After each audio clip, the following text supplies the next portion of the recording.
여러분, 오늘 지금 이 시간은 우리의 삶에 소중했던 한 부분을 차지했던 2023년, 지금 살아온 이 2023년을 뒤로 보내면서 마지막 주일, 그것도 365일째가 되는 마지막 날을 맞게 됐습니다. 지난 한 해 동안 여러분의 삶은 어떠셨는지요? 좀 평안하게 잘 지내셨는지요? 한 해를 살아오시느라고 정말 수고 많이 하셨습니다. 옆에 있는 분들도 다 사느라고 애쓰셨어요. 옆에 계신 분들한테 여기까지 오시느라 수고하셨습니다. 잘 살아오셨습니다. 격려해 주세요. 네, 잘 살아오셨습니다. 감사합니다. 해마다 이맘때면 아무리 안 쓰려고 해도요, 어쩔 수 없이 쓰게 되는 한 말이 있습니다. 무슨 말일까요? 그렇죠. 다사다난, 이 말입니다. 많은 일들이 있었고 많은 우여곡절의 삶을 살아온 한 해이기 때문입니다. 너무나 많은 일들이 매일 매달 계속되다 보니까 연초에 있었던 엄청나게 큰 일들은요, 벌써 까마득하게, 그게 마치 옛날에 있었던 일처럼 까마득하게 잊고 있었습니다. 예를 들면 2월 달에 튀르키예에 엄청난 지진이 일어나서 수를 다 헤아릴 수 없는 인명피해, 재산 피해가 있었고요. 북아프리카 모로코에서도 큰 지진이 있어서 전 세계에 안타까움을 줬지 않습니까? 역시 북아프리카인 리비아에서는 어느 날 갑자기 대홍수가 일어나서 그냥 한나절 사이에 2만 명 가까운 사망자가 나올 정도로 아주 최악의 비 피해를 입었습니다. 러시아와 우크라이나 전쟁은 2년이 다 되면서 사람들에게 그 비참한 전쟁이 잊혀져 가고 있습니다. 우리는 여기에서 잘 모르고 지났지만요, 금년 2023년에 우리 지구 반대편 딱 남미에서는 금년에 아주 극심한 가뭄 때문에 재앙의 상황을 만났었고요. 세계는 폭염과 홍수, 폭설, 이어지는 화산 폭발 때문에 이 자연재해를 이제는 우리가 스스로 감당해내지 못하는 그런 지구적 환경이 되고 있습니다. 지난 10월부터 이스라엘과 팔레스타인 무장단체 하마스가 전쟁을 하면서 세계의 평화가 실종되고 언제 어디서 어떤 형태로 또 다른 전쟁이 일어나지 않을까 전전긍긍하면서 연말을 보내고 있는, 이게 현재 우리 상황입니다. 이런 혼란한 세상에서 우리나라도 예외 없이 많은 고초를 겪으면서 1년을 보냈지요. 여러분, 사람의 기억이라는 것이 좋은 일보다는 힘든 순간을 더 자세히 기억하는 그런 구조인데, 금년도 생각해 보면 물론 기쁘고 행복하고 감사한 일들도 많이 있었겠지만 정말 힘든 일들이 먼저 떠오르는 그런 한 해였습니다. 올해 2023년은 우리나라가 매월 기온이 급상승해 가지고 월 최고 기온이 1년 12달 중에 8달을 새로 갈아치운 해로 기록이 되고요. 정치인들은 국민들에게 희망과 용기, 꿈, 이런 것들을 제공하는 것이 아니라 반대로 당리당략의 절정을 보여주고 국민을 편가르고 부정과 불의, 불공정에서 여전히 답습하면서 그 웅덩이를 빠져나오지 못하는 그런 시대에 놓여 있습니다. 해마다 극심해지는 자연재해는 우리나라도 피하지 못하고 한 달치 비가 하루 만에 쏟아져 내려서 우리 청주도 큰 아픔을 겪었던 기억이 있고 전국적으로 곳곳에 큰 피해를 입었습니다. 교사들의 권익이 학생과 학부모들에 의해서 큰 손상을 입고 선생님들이 길거리로 쏟아져 나와서 호소해야 되는 이런 고통을 우리가 입었습니다. 얼마 전에는 엑스포 유치에 실패해서 국민들이 낙심하기도 했고, 한여름 폭염과 폭우 속에서 치른 잼버리 대회 때문에 나라 국가 이미지가 큰 손상을 입는 그런 일들도 있었습니다. 돌아보면 참 어려운 일들이 많이 있었어요. 그러면 한국교회라도 희망이 되어야 하는데 여전히 우리 한국교회도 자기들 살 길이 바쁘고 또 코로나 때문에 무너진 예배의 현장을 복구해내기에도 매우 버거운 상황입니다.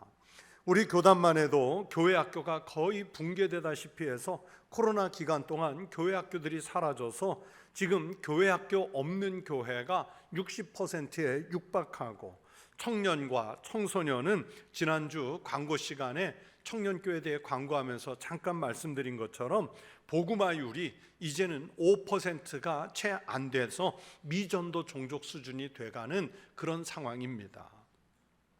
너무 부정적 이미지만 말씀드린 것 같아서 죄송한데 오늘날 우리 현실이 그렇다는 진단입니다. 그렇기 때문에 이럴수록 어려울수록 난관을 만날수록 교회가 더욱더 바로 서야 하고 그리스도인들이 삶의 자리에서 더욱더 그리스도인답게 살아줘야 합니다. 교회와 그리스도인만이 세상의 진정한 희망이라는 메시지를 분명하게 제시할 수 있다는 것을 우리가 삶으로 증명해 보여야 합니다. 우리 청북교회와 성도들이 그런 비전을 함께 품어서 하나님께는 영광이고 또 이 땅에 평화를 주는 신령한 성도들이 되시길 축원합니다. 꼭 국제적인 일이나 크게 나라의 일만 다사다난했던 것이 아니고요, 우리 성도들도 각각 살아온 한 해를 돌아보면 아마 정말 많은 일들이 가정에서, 일터에서, 내 개인 삶에서 있었을 거예요. 아마 개인의 삶들, 생활들도 일일이 다 말로 할 수 없는 험난한 세월을 살아오신 한 해가 아니었을까 우리가 알 수 있지요. 이스라엘의 조상이 되는 야곱은요, 자기 아들 요셉이 애굽의 총리가 된 덕분에 애굽 왕 바로 앞에서 자기 인생에 대해서 한번 회고할 수 있는 기회가 있었지요. 창세기 47장 9절이 자기의 인생을 축약한 말씀입니다. 야곱이 바로에게 아뢰되 내 나그네 길의 세월이 130년이니이다. 내 나이가 얼마 못되니 우리 조상의 나그네 길이 연조에 미치지 못하나 험악한 세월을 보내었나이다. 험악한 세월을 보내었나이다. 자기 인생 이제 130년 인생 되돌아보니까요, 험악한 세월을 살아왔다고 고백하죠. 아마 우리 인생도요, 야곱처럼 한번 우리가 어느 시점에 살아온 인생을 모아두었다가 회고하면 야곱과 같은 이 말을 할 수밖에 없을 거예요. 우리가 가끔 이렇게 말하잖아요. 야, 내가 얼마나 힘들게 인생을 살아왔는지 내가 살아온 인생 책으로 쓰면 12권도 더 쓸 수 있다. 그렇죠? 우리도 다 동일하게 그렇게 살아가는 거예요. 그만큼 험난한 인생을 살다는 얘기지요.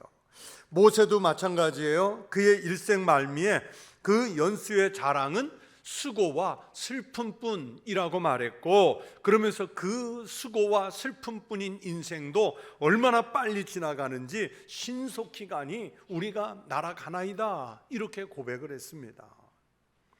여러분, 세상이 돌아가는 것이나 개인의 생활이나 그분들의 고백처럼 왜 그렇게 험악한 인생을 살아야 하고 왜 우리의 인생이 수고와 슬픔뿐인 인생을 살아야 합니까? 왜 세상에는 평화가 없고 왜 그렇게 평화를 실종한 채로 왜 그렇게 불안한 삶을 살아야 하는 시대입니까? 제 생각에는 중간에 막힌 담들이 너무 높이 쌓여 있기 때문이라고 봅니다.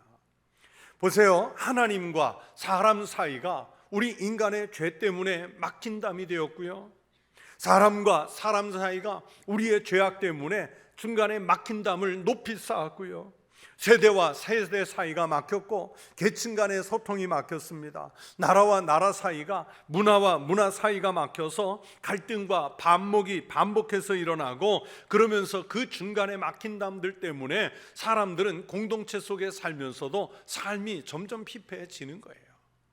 과거에 서로 맺힌 감정들 때문에 소통이 막혀 있습니다. 그 담을 막고 있는 그 중간의 담이 다른 것이 아니라 바로 우리 인간의 죄악이라는 그 담입니다. 누구에게나 주어진 삶의 조건, 환경 등은 다 비슷합니다. 다만 어떻게 해석하고 어떻게 받아들이느냐, 그리고 어떻게 만들어 가느냐의 차이가 평화를 만들기도 하고요, 같은 상황에서 갈등이 만들어지기도 합니다.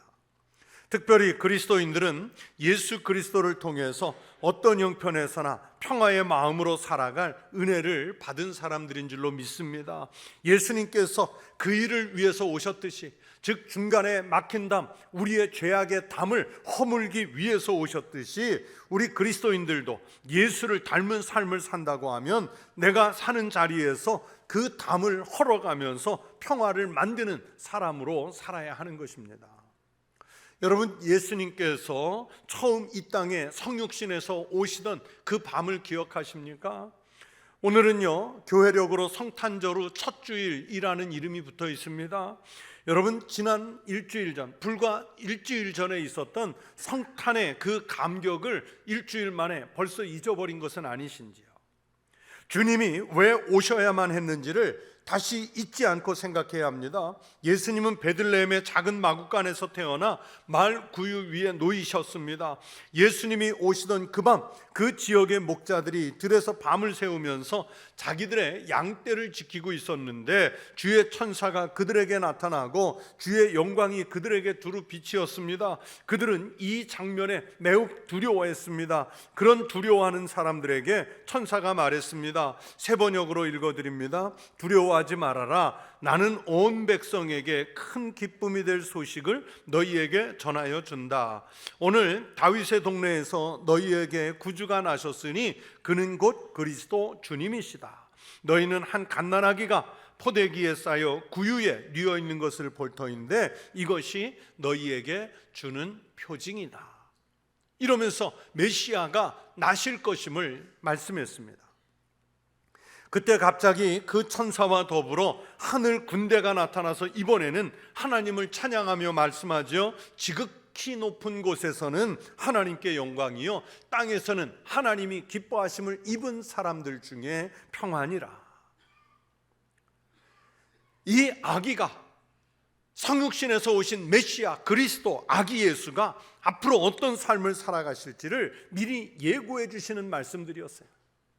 예수님은요, 그 천사들의 노래처럼 이 땅의 평화와 화목을 만드는 생애를 살아가신 그리스도이셨습니다.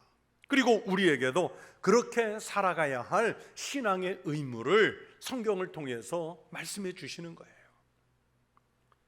여러분, 우리가 그렇게 예수님은 죄로 인해서 갈라지고 세상을 화목하게 하려고 평화의 왕으로 화목하게 하는 분으로 오신 것을 믿어야 합니다. 그래서 누구라도 예수 그리스도를 맞아들이면 오늘 그 사람의 얼굴에는요, 평화의 미소가 떠올라요. 구주가 나시면, 아기 예수가 태어나면 우리는 기뻐서 자신도 모르게 찬양할 수밖에 없어요. 아기 예수가 나시면 슬퍼하던 사람이 웃을 수밖에 없습니다. 아기 예수가 나시면 우리는 하나님 앞에 기도할 수밖에 없어요. 예수께서 미움이 가득한 곳에서 태어나시면 그때 미움이 있던 세상이 돌변해서 사랑의 세상으로 바뀌는 거예요. 아픈 상처투성이의 세상에 아기 예수가 오시면 그곳에는 하나님의 치유와 회복의 역사가 일어나는 거예요.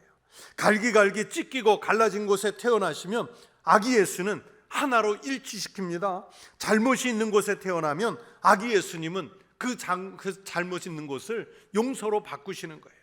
절망에 빠져 우는 사람들이 있는 곳에 주님이 오시면 희망이 용서사 오르게 됩니다. 깜깜한 밤에 주님이 임하시면 밝은 빛으로 바꾸어 줍니다. 슬픔이 있는 곳에서는 예수가 오시면 기쁨으로 변하는 거예요. 사도행전 8장을 보면 초대교회 7집사 중에 한 분인 빌립 집사님이 사마리아 성에 가서 예수 그리스도의 복음을 전도하는 이야기가 나옵니다. 여러분, 사마리아가 어떤 곳입니까? 이스라엘 사람들에게 차별받고 소외받고 가난해서 세상적으로는 희망을 잃은 사람들이 모여 사는 도성이 성경 속에 사마리아 성으로 상징되지 않습니까? 그런 곳에 빌립 집사님이 찾아가서 복음을 전했더니 여러분, 어떤 변화가 일어났는지 아십니까? 그 성에 큰 기쁨이 있더라.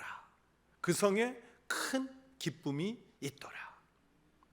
여러분, 그들이 갑자기 가난했던 그들이 큰 부자가 돼서 기쁨이 임했습니까?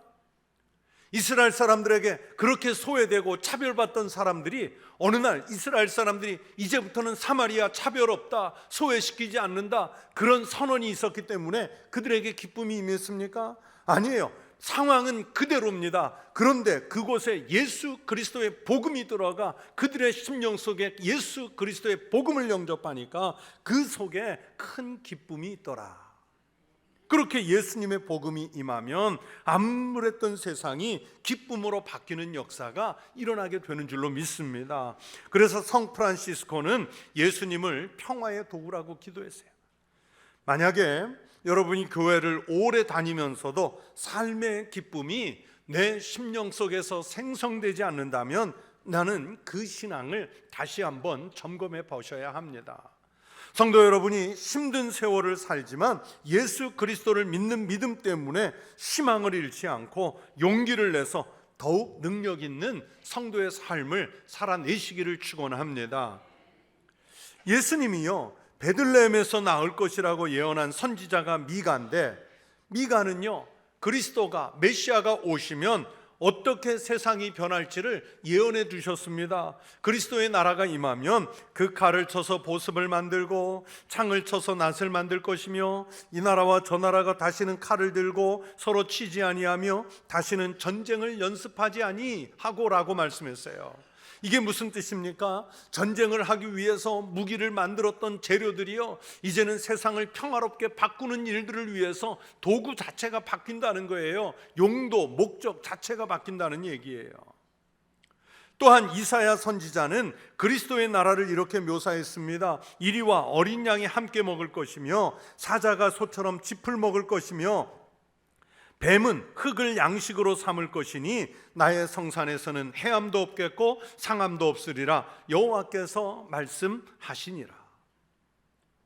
경계를 지어서 약육강식의 삶을 살아야 했던 이런 세상이 이리와 어린 양이 함께 먹는, 사자가 소처럼 짚을 먹는, 뱀이 흙을 양식으로 삼는, 그래서 하나님의 성산에서는 해하는 것도 없고 상함도 없는 그런 세상, 경계가 무너지고 차별이 무너지고 죄악이 무너지는, 중간에 막힌 담이 허물어지는 이런 평화의 세상 역사가 일어날 것이라고 메시아의 나라, 그리스도의 나라를 선지자는 예언해 두신 거예요. 여러분, 그런 평화의 미래를 꿈꿔본 일이 있습니까? 아기 예수가 태어나면 그런 세상이 돼요. 이런 아름답고 좋은 일들이 예수님의 오심으로 이루어집니다. 예수께서 태어나실 무렵에 팔레스타인 땅과 그 시대에는요, 가짜 평화가 세상을 지배하고 있었어요. 두어 주 전 설교에서 평화에 대해 말씀을 드리면서 로마가 무력으로, 힘으로, 강제로 지배하던 그 시대의 평화를 팍스 로마나라고 설명을 드렸어요.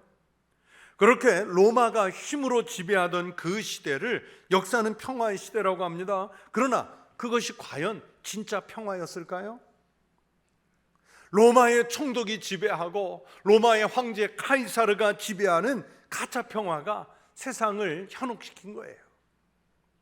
로마 제국이 거대한 제국을 이루면서 나라 사이에 있었던 인위적인 국경이라는 경계는 없앴는지 모르겠지만 사람들 사이에 죄악으로 점철된 그 중간에 막힌 담, 감정, 이런 것들은 다 허물어내지 못한 가짜 평화였던 거예요. 이렇게 무력에 의해서 만들어진 가짜 평화는 로마에게는 기쁨이었을는지 모르겠지만 이스라엘을 비롯한 모든 나라들에게는 엄청난 좌절이었어요. 그 가운데 이스라엘처럼 좌절당한 민족에게, 슬픔을 겪은 민족에게 아기 예수가 태어나심으로 슬픔을 기쁨으로 바꾸어 주는 거예요. 좌절을 희망으로 바꾸어 주시는 거예요. 여러분, 예수 그리스도를 꼭 만나십시오. 예수님을 제일 먼저 만난 사람들이 목자들이었죠. 그들은 가장 많이 슬픔을 당했기 때문입니다. 가장 큰 소외를 당했기 때문에 주님을 먼저 만나는 축복을 받았습니다. 사회에서 그 중간에 막힌 담 때문에 소외됐던 사람들, 가난했던 사람들이었지만 주님을 제일 먼저 만났어요. 다음에 멀리 있던 동방 박사들이 와서 아기 예수를 경배했습니다. 이스라엘 사람들은 중간에 막힌 담을 쳐서 그들을 밀어냈지만 중간에 막힌 담을 예수님께서는 허셔서 그 이방인들이 먼 곳에서 찾아와 예수 그리스도를 아련하고 경배할 수 있게 해주시잖아요. 오히려 가까이에, 예수님 가장 가까이에 있으면서도 거짓 평화에 물들고 거기에 안주하던 사람들은 저기들에게 찾아오신 메시아를 알아보지도 못했어요. 인도에서 수많은 사람들을 도와주고 함께 고통당하고 함께 위로했던 마더 테레사가 있지 않습니까? 이 마더 테레사가 이런 말을 남기셨어요. 세계를 정복하고 싶으십니까? 그러면 폭탄으로 하지 마십시오. 총기를 사용해서 세계 정복을 꿈꾸지 마십시오. 세계 정복은 단 한 가지, 사랑과 동정으로만 가능합니다. 사람의 마음을 정복할 수 있습니다. 예수 그리스도가 오시는 것은 평화를 만들기 위해, 화목하게 하는 직책을 수행하시기 위해서 오신 줄로 믿습니다. 예수 그리스도의 평화가 이루어지면 하늘에는 영광이에요. 영광이 여러분 따로 있는 게 아닙니다. 세상에서 평화를 만드는 삶을 살고 또 우리가 만든 평화를 기쁨으로 누리면 하늘이 영광으로 덮여집니다. 여러분, 영광이라는 게 어디 딴 데, 외딴 곳에 가 있는 것이 아닙니다. 하나님의 영광이 땅에 임하면 세상은 평화로 바뀝니다. 우리가 그리스도인으로서 평화의 삶을 만드는 삶을 살면 그 평화가 하늘의 상달이 돼서 평화가 하나님께 영광이 될 줄로 믿습니다. 우리가 예수를 믿는 목적은, 우리가 그리스도인 된 목적은 그렇게 하나님께 영광을 돌리기 위함입니다.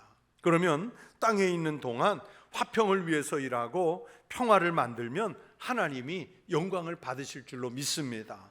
하늘의 영광이 땅에 임하면 평화가 되고 땅에 있는 평화가 하늘로 올라가면 영광이 되는 거예요. 그래서 중간에 막힌 담이 허물어지면 이 역사가 일어나는 거예요. 우리는 평화의 세계, 화목한 세계를 꿈꾸지요. 가정이 아무런 걱정이 없이 늘 평안하고 행복하기를 꿈꿉니다. 교회도 언제나 평안하기를 소망합니다. 누구나 그런 세상이 빨리 오기를 기다립니다. 아마도 훌륭한 정치 지도자나 세계의 지도자가 세상을 평화롭게 만들어주지 않을까 기대하는 분들이 있어요. 아니면 목회자들이 그렇게 희생해서 이런 세상 만들어줄 것이 아닌가 기대해요. 우리 가족 중에 어느 누군가 한 사람이 열심히 노력해서 가정이 평화로워질 수 있지 않을까 우리는 그렇게 기대를 해요. 나는 다른 사람이 평화를 만들면 그것을 누리기만 하면 될 것이라 이런 생각으로 살아요. 그러나 여러분, 아무리 기다려도요, 평화는 절대로 그냥 오지 않습니다. 저절로 오지 않아요.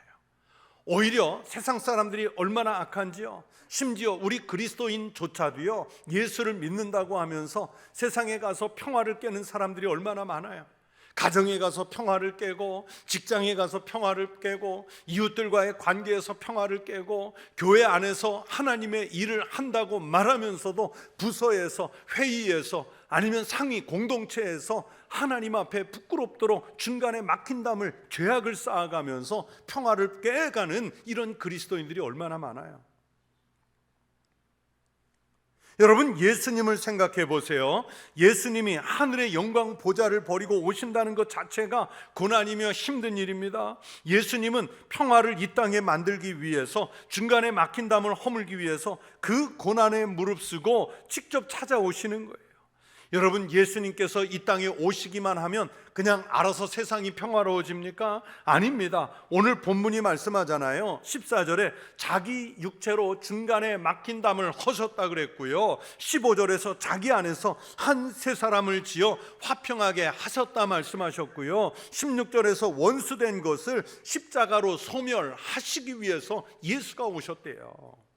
다시 말하면 자신을 희생하셔서, 오신 것에 그치지 않고 자신을 온전하게 희생하셔서 우리 중간에 막혀있는 담들을, 서로 원수된 것들을 희생 제물이 되셔서 허물어 주셔서 화평하게 하셨다는 거예요. 그러면서 오늘은 18절까지만 읽었지만요, 19절, 20절, 21절 말씀에 보면 너희는 반복해서 나오잖아요. 그 얘기가 뭐예요? 예수 그리스도께서 그렇게 하신 것처럼 우리가 이 말씀을 읽는 사람들이 그래야 한다는 것을 말씀하시는 거예요. 즉 평화를 만들기 위해서 내가 먼저 변하지 않으면 세상은 결코 변하지 않습니다. 우리에게 주어진 상황들은요 정말 변하지 않습니다. 내가 먼저 화목하게 하려는 마음을 먹지 않으면 화목해지지 않습니다. 내가 먼저 미워하는 마음을 털어내지 못하면 다른 누구도 그렇게 하지 않습니다. 내가 먼저 손을 내밀지 않으면 누구도 우리에게 먼저 손을 내밀지 않습니다. 내가 먼저 희생하지 않으면 평안을 만들 수 없습니다. 그리스도인은 먼저 그렇게 하라고 하나님께서 특별하게 불러 세운 사람들인 줄로 믿습니다. 우리는 다른 사람들이 만들어 놓은 평화를 누리는 사람들이 아니라 내가 스스로 나서서 예수 그리스도의 십자가 희생을 닮아서 중간에 막힌 담을 허물어내고 둘이 하나 되게 새 사람을 짓고 십자가로 원수된 것을 소멸시켜서 내가 평화를 만들어가는 사람, 화목하게 하는 직책을 수행하며 살아가는 사람들이 되어야 합니다. 여러분, 그것이 바로 우리 그리스도인들의 의무인 줄로 믿습니다. 여러분이 각각 살아갈 삶의 자리, 가정, 교회, 일터, 이웃 어느 곳에서든지 평화를 만들지 않으면요 세상은 결코 평화를 만들어낼 재주와 능력이 없어요. 예수 그리스도를 믿는 사람들이 이 직책을 수행해서 중간에 막힌 담을 헐어내야 할 줄로 믿습니다. 사랑하는 성도 여러분, 이제 하나님께서 우리에게 새해 2024년을 새로운 기회로 주실 줄로 믿습니다. 1년쯤 지나서 내년 이맘때쯤 이제 2024년을 마무리할 때가 되면 하나님께서 이 땅을 평화롭게 만들기 위해 애쓰신 여러분의 삶을 칭찬하는 큰 축복이 있기를 축원합니다. 그리고 모든 사람들이 여러분이 만든 평화를 즐길 수 있는 세상이 오기를 바랍니다. 모든 분이 평화롭게 되시기를 축원합니다. 여러분의 가정이 평화의 가정이 되시기를 축복합니다. 우리 사회가 평화의 사회가 되기를 축복합니다. 우리나라가 평화의 나라가 되기를 축원합니다. 그렇게 중간에 막힌 담을 헐고 평화를 만드는 일에 여러분이 한 사람 한 사람 그리스도 예수를 닮아 그렇게 쓰임 받을 수 있게 되기를 주의 이름으로 축원합니다. 기도하겠습니다. 하나님 아버지, 갈등과 분열과 분노가 지배했던 금년 한 해 속에서도 우리가 그리스도 예수를 믿는 믿음 때문에 우리는 평안으로 잘 살아올 수 있게 해주셔서 감사를 드립니다. 우리 주님께서 친히 사람의 몸을 입고 오셔서 희생 제물이 되주심으로 원수된 것을 십자가로 소멸시키시고 둘이 한 사람이 될 수 있게 하시고 또 그러면서 중간에 막힌 담을 헐어내신 것을 본받아 우리도 믿는 믿음으로 가정으로 돌아가 일터로 나아가 새해 새 아침을 살아가면서 그렇게 평화의 사람으로 살아갈 수 있는 믿음의 능력을 갖게 하여 주시옵소서. 하나님, 온갖 피조물들이 고통을 겪는 이 시대에 교회가 일어나고 그리스도인들이 깨어서 하나님의 창조 질서를 회복하는 역사가 있게 하여 주시옵소서. 예수님 이름으로 기도드리옵나이다. 아멘.